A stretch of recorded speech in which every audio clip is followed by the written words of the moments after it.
ನಮಸ್ತೆ ಗೆಳೆಯರೇ, ನಾನು ಮೊಳಕೆ ಕಟ್ಟಿದ ಸಾರನ್ನು ವಿಡಿಯೋ ಹಾಕಿದ್ದೀನಿ. ಈಗ ಮುಂದುವರೆದ ಭಾಗವಾಗಿ ಆ ಸಾರಿನ ಕಾಳನ್ನು ಒಗ್ಗರಣೆ ಮಾಡುವ ವಿಧಾನವನ್ನು ತೋರಿಸುತ್ತಿದ್ದೇನೆ, ನೋಡಿಕೊಳ್ಳಿ.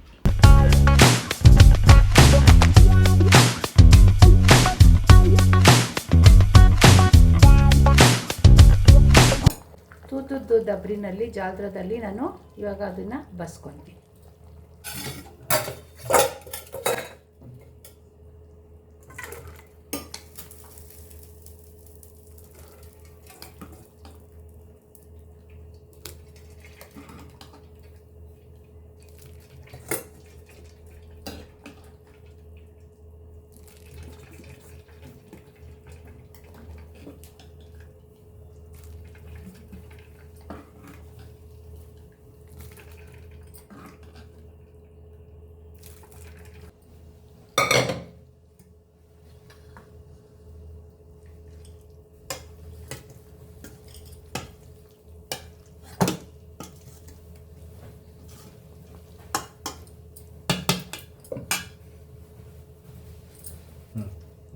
ಈಗ ಒಗ್ಗರಣೆಗೆ ನಾನು ಪಾತ್ರೆ ಇಟ್ಟಿದ್ದೀನಿ. ಈಗ ಅದಕ್ಕೆ ಒಂದು 2 ಸ್ಪೂನ್ ಎಣ್ಣೆ ಹಾಕ್ಕೊಳ್ಳೋಣ. ನೋಡಿ,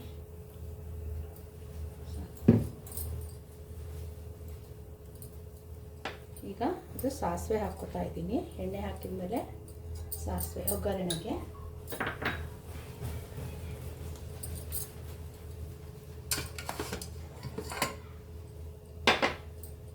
ಕರಿಬೇವನ್ನು ಹಾಕ್ಕೊತಾ ಇದ್ದೀನಿ.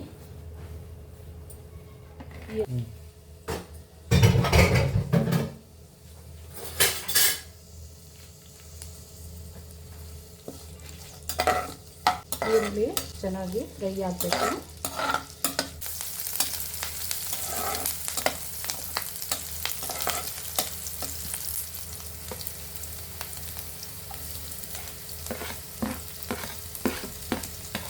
ಇದಕ್ಕೆ ಸ್ವಲ್ಪ ಕಾಯಿ ತುರಿಯನ್ನು ಹಾಕ್ಕೊಳ್ತಾ ಇದ್ದೀನಿ.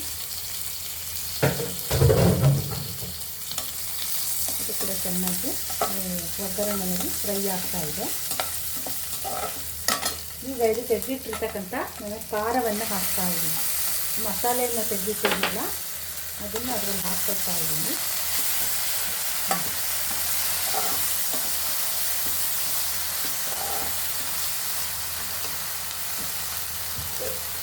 ಸ್ವಲ್ಪ ಟೇಬಲ್ ಸಾಲ್ಟ್ ಹಾಕ್ತಾ ಇದ್ದೀನಿ. ಇದು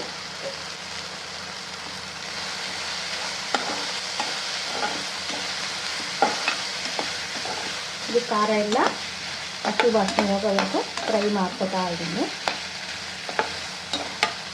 ನೋಡಿ, ಫ್ರೈ ಆಗಿದೆ. ಈಗ ನಾನು ಇಲ್ಲಿ ಬರ್ತಿರ್ತಕ್ಕಂಥ ಕಾಳನ್ನು ಅದಕ್ಕೆ ಹಾಕ್ತಾ ಇದ್ದೀನಿ.